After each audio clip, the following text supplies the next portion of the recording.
မင်္ဂလာပါရှင်ရှောင်းမီရဲ့ brand ခွဲရှောင်း VV CCTV လေးကိုချိတ်ဆက်တဲ့နည်းလေးနဲ့ပစ္စည်းအကြောင်းလေးပြောပြပေးပါမယ်ရှင်ရုပ်ထွက်လေးကတော့သူက Full HD ရုပ်ထွက်လေးဖြစ်တာကြောင့်မလို့ကြီးကြီးလင်းလင်းလေးအသုံးပြုရမှာဖြစ်ပါတယ် Outdoor CCTV ဖြစ်ပြီးတော့ view angle 130ရှိတဲ့အတွက်ကြောင့်မလို့ကြဲကြဲပြန့်ပြန့်လေးမြင်နိုင်ပါတယ် Watt ဆွဲအားကတော့4 watt ကနေပြီးတော့8 watt ကြားပဲဆွဲမှာဖြစ်ပါတယ်ရှင်အသက်ဆင်ဖို့အတွက် accessory ပစ္စည်းလေးတွေကိုလည်းပင်လေးတွေကစားတိချာလေးထည့်ပေးထားပါတယ်ရှင်အများဆုံးစိုင်းနိုင်တဲ့ memory ကတ်ကတော့ 128GB စိုင်းနိုင်မှာပဲဖြစ်ပါတယ်ရှင်နှစ်ပတ်စာလောက်တော့သူကကြည့်လို့ရပါတယ် SD ကတ်စိုက်ရတဲ့အပေါက်လေးရဲ့ဘေးရခလုတ်ကကြတော့ reset ချတဲ့ခလုတ်လေးဖြစ်ပါတယ်ရှင်သူ့ကိုမီးအားလေးပေးပြီးဆိုတာနဲ့ Xiaomi VV software ထဲမှာတွားပြီးတော့မှချိတ်ဆက်လို့ရပါပြီရှင် software ထဲမှာရှိတဲ့ plus cloud လေးကိုနှိပ်ပြီးတော့သူကအစင်းစင်တွားပေးရမှာဖြစ်ပါတယ်ပထမဆုံး plus cloud လေးကိုနှိပ်လိုက်မယ်ဆိုလို့ရှိရင်သူကစကန်နာပေါ်လာမှာဖြစ်ပါတယ်စကန်နာကနေပြီးတော့မှ CCTV လေးမှာရှိတဲ့စကန်ကိုတွားပြီးတော့အရင်ဆုံးဖတ်ရမှာဖြစ်ပါတယ်ရှင်စကန်ဖတ်ပြီးတွားပြီးဆိုလို့ရှိရင်တော့ခဏဆောင်ပေးရမှာဖြစ်ပါတယ်ခဏဆောင်လို့ရှိရင်သူကအိမ်မှာရှိတဲ့ Wi-Fi ကိုချိတ်ခိုင်းမှာဖြစ်ပါတယ်ရှင် Wi-Fi ချိတ်ပြီးတွားပြီးဆိုလို့ရှိရင်တော့ဖုန်းဘက်မှာ QR code ပေါ်လာမှာဖြစ်ပါတယ်ပေါ်လာတဲ့ QR code ကို CCTV နဲ့မျက်နှာမူပြီးတော့မှဒုတိယအကြိမ် connect ထပ်ပြီးတော့လုပ်ပေးရမှာဖြစ်ပါတယ်ရှင်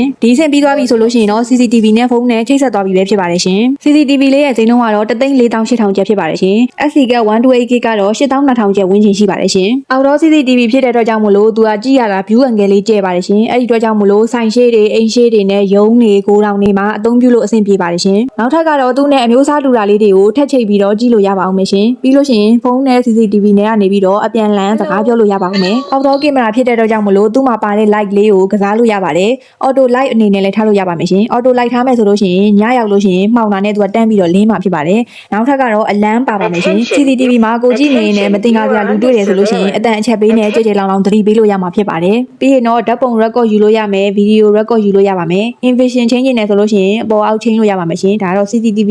တက်ထားတဲ့အချိန်မှာအဆင်မပြေဘူးဆိုလို့ရှိရင်ချင်းပြီးတော့ကြည့်လို့ရမှာဖြစ်ပါတယ်ရှင် setting တွေလည်းကိုကြိုက်တဲ့လိုမျိုးချင်းလို့ရပါမယ်ဝယ်ယူခြင်းနဲ့ဆိုရင်တော့မိတ်ဆွေရဲ့ Sicon နဲ့ Facebook ချက်ပေါင်းမှာတစ်စိမ်း TikTok ချက်ပေါင်းမှာတစ်စိမ်းမှောင်နိုင်မှာပဲဖြစ်ပါတယ်ရှင်မိတ်ဆွေရဲ့ Sicon က130 MHz ခုနှစ်ခု3လမ်းကြားမန္တလေးမြို့မှာတည်ရှိတာဖြစ်ပါတယ်ရှင်အားလုံးကိုကျေးဇူးများတင်ပါတယ်